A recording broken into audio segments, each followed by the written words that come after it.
All right, boys and girls, welcome back to a little 5-minute lesson on translations. Hey, this is a pretty basic video. You guys could probably do this whole thing without the video, but here you go. It'll be quick.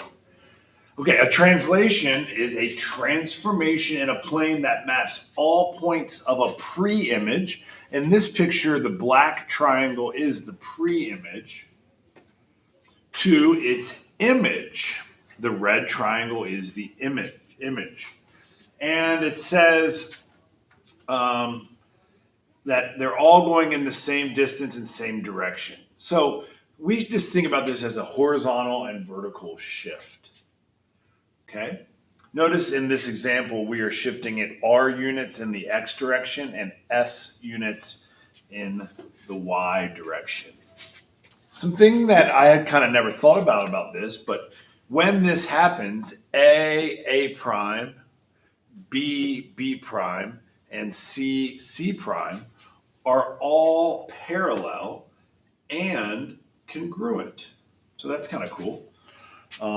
That's a way to prove that something is a translation, to prove that the segments that join the corresponding points are parallel and congruent. I had never thought of that.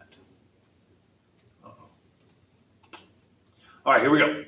So, finding an image of a translation. What is the graph? Basically, I'm using this to go over some notation. So what is the graph of the transformation of triangle EFG? This is right 7 and down 4, right? That's how I read that. So notice F has gone right 7 and down 4, and E has gone right 7 and down 4, and G has gone, new color, G has gone off my line, right 7, down 4. Or another way that you can think about that is GG is parallel and congruent to EE and is parallel and congruent to FF. Notice that the points match up, and I think you guys kind of understand this, so we're going to move on. Boink. Boink, boink. Okay, a composition of rigid motions. A composition of rigid motion is a transformation with two or more rigid motions. Remember, a rigid motion results in a congruent shape. So we're not changing the shape or size of this thing, only where it is located and possibly the way that it's orientated. Okay.